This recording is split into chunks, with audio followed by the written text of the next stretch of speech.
Le Nouveau Testament, la seconde partie de la Bible, donne toute une série de titres à Jésus de Nazareth.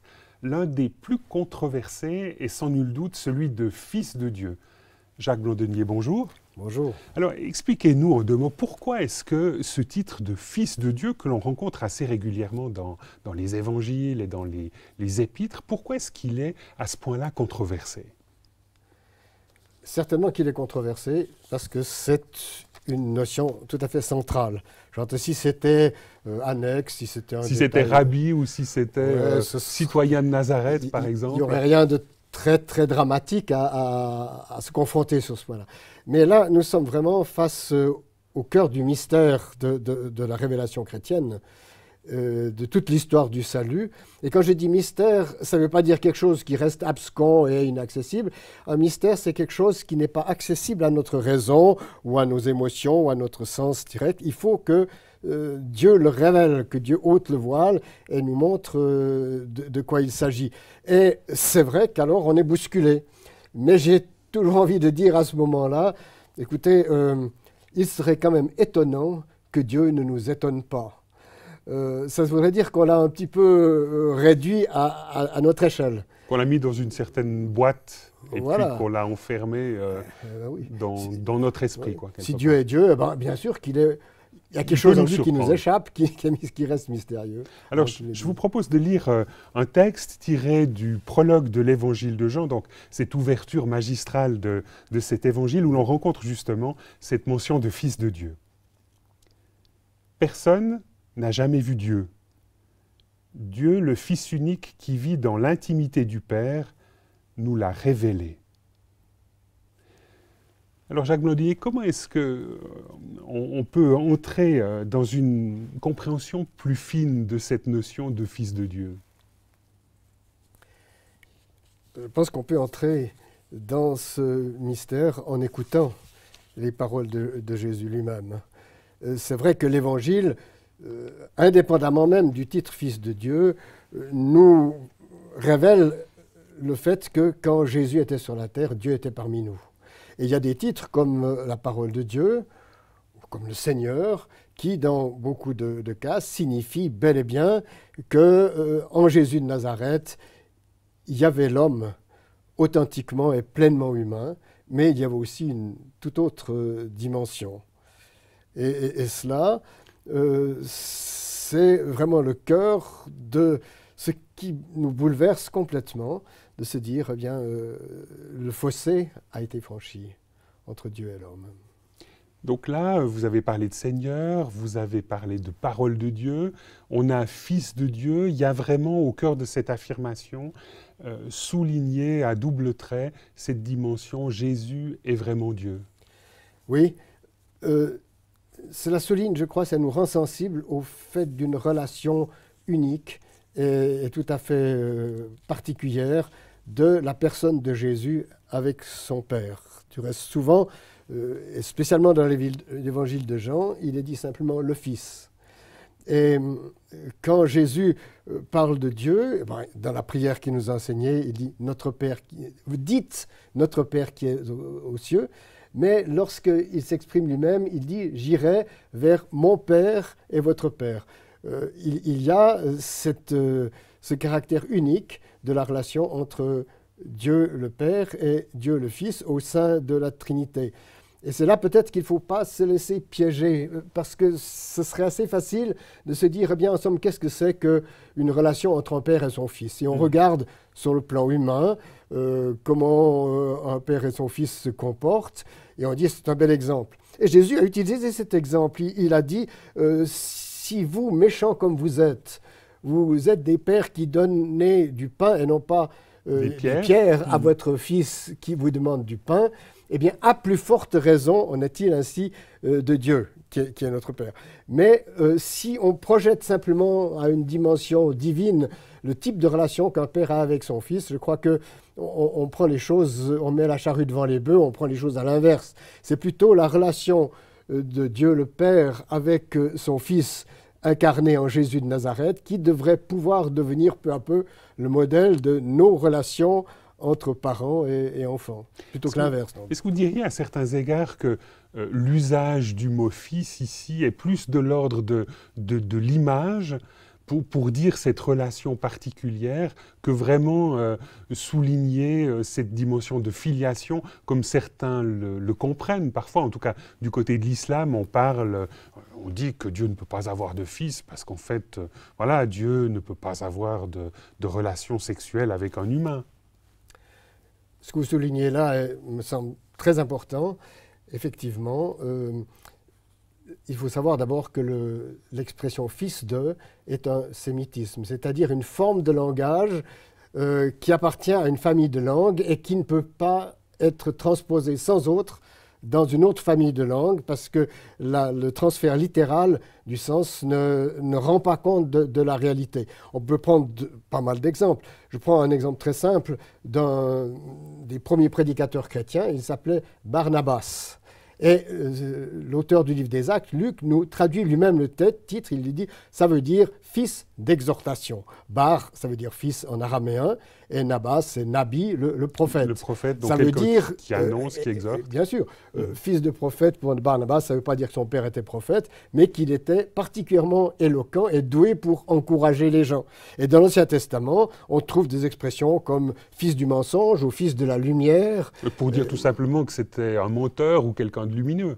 Vous voyez que c'était quelqu'un qui incarnait en quelque sorte une certaine valeur, une certaine réalité. Et c'est bien dans ce sens-là qu'il faut entendre, nous, l'expression « fils de Dieu ». Donc ça veut dire que concrètement, lorsque on dit à propos de Jésus qu'il est fils de Dieu, c'est pour souligner sa divinité. C'est pour souligner sa divinité et ne pas tomber dans le piège, justement, d'une sorte qui serait un grossier paganisme, en somme, de penser que Dieu a eu des relations avec Marie et dont serait né Jésus. On a même parfois, dans la polémique interreligieuse, entendu dire que la Trinité, c'était Dieu le Père, Marie la Mère et Jésus l'enfant.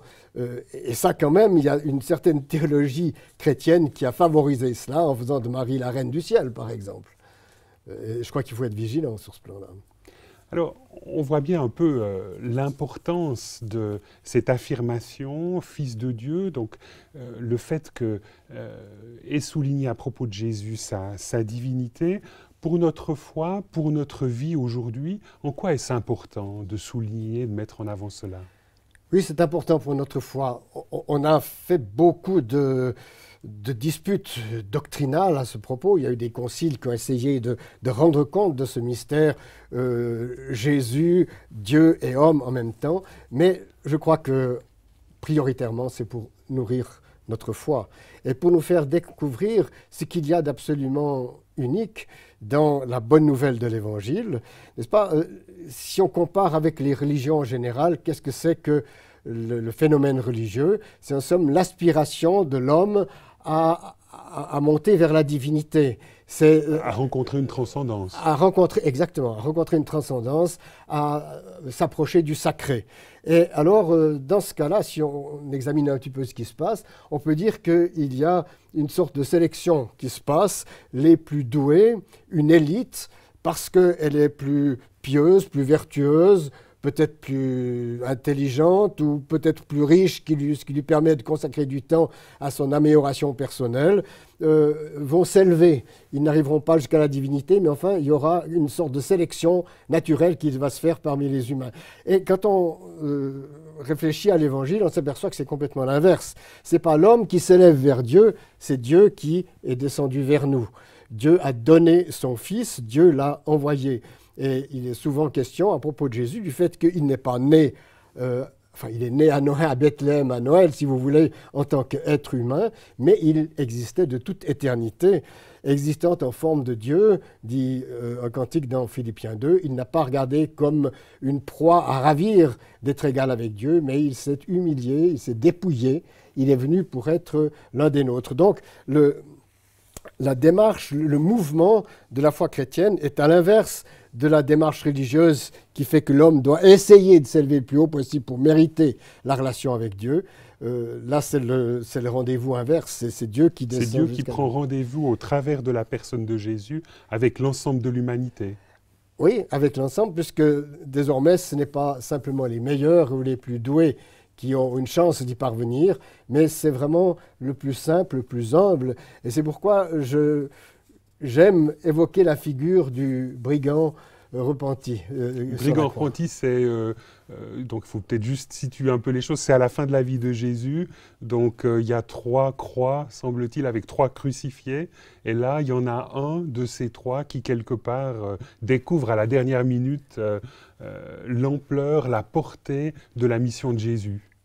Oui, tout à fait. Et il entend son collègue qui insulte Jésus. Il lui dit, mais sauve-toi et sauve-nous.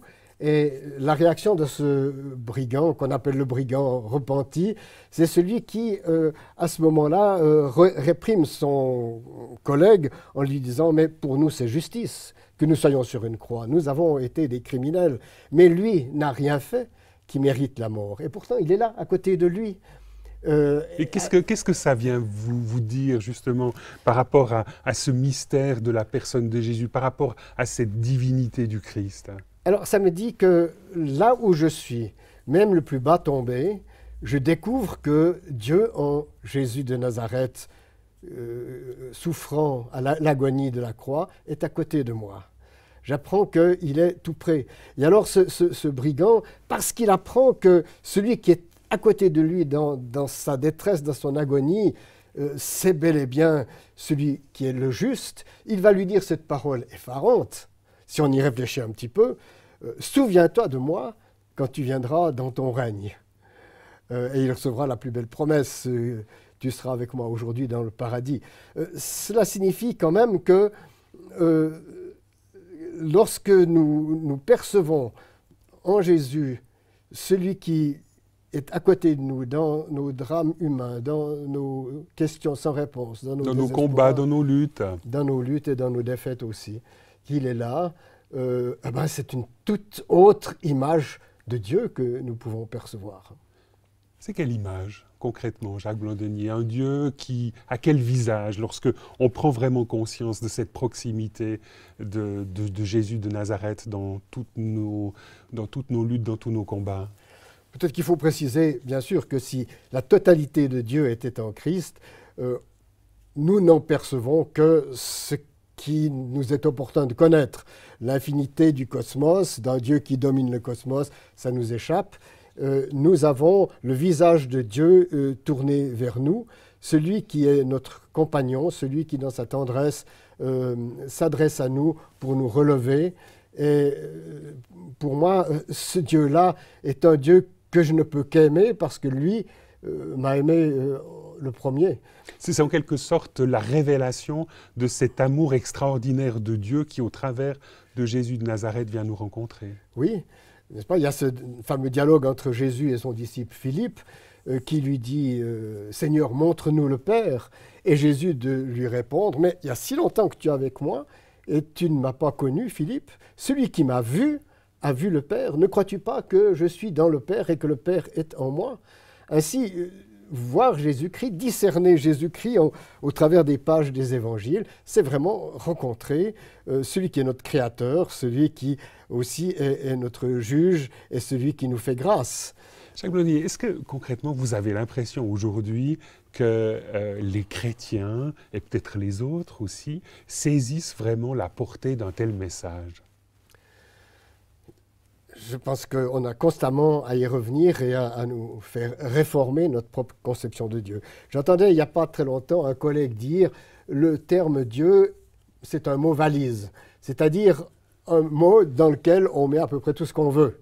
Et si on interroge les gens à gauche et à droite, peut-être dans les églises aussi, on s'aperçoit que l'idée qu'on se fait de Dieu est souvent singulièrement une idole. Parce que qu'est-ce que c'est qu'une idole ? On pense à une statue de pierre ou d'or, etc., comme fustige le prophète Ésaïe en particulier. Mais l'idole, ça veut dire l'image, et on peut avoir des idoles mentales, c'est-à-dire avoir une certaine conception de Dieu qui part à partir de ce que nous vivons, de ce que nous connaissons, pour le projeter dans l'infini ou dans l'éternel. Je pense à cette parole de Voltaire, Dieu a créé l'homme à son image. Et l'homme le lui a bien rendu. Et l'homme le lui a bien rendu, et effectivement. Et par rapport à cela, qu'est-ce que vous dites aujourd'hui? C'est que finalement, on a à s'ancrer dans la personne de Jésus pour véritablement retravailler toute image que l'on se ferait sur Dieu? Oui, alors à Voltaire, je réponds par Blaise Pascal, qui disait « Dieu seul parle bien de Dieu ». Il nous faut recevoir d'en haut ce que nous ne savons pas sur Dieu, ce que nous ne pouvons pas concevoir, et ça nous étonnera toujours d'une manière incroyable. On parlait au début du fait que c'était un mystère, mais c'est un mystère révélé, et désormais, pour nous, eh bien, Dieu est aussi notre Père, et nous avons cet extraordinaire privilège d'une relation personnelle avec lui. Il nous appelle ses fils. Et pour moi, je dirais, le cœur du message se trouve dans ce texte que j'aime d'une façon très particulière pour sa densité de révélation. C'est dans la première épître de Jean au chapitre 4, les versets 15 et 16, puis je prendrai encore une parole plus loin. Si quelqu'un reconnaît que Jésus est le Fils de Dieu, Dieu demeure en lui et lui en Dieu. Et nous avons connu l'amour que Dieu a pour nous et nous y avons cru. Dieu est amour, et celui qui demeure dans l'amour demeure en Dieu, et Dieu demeure en lui. Et un petit bout plus loin, quant à nous, nous aimons parce que lui nous a aimés le premier.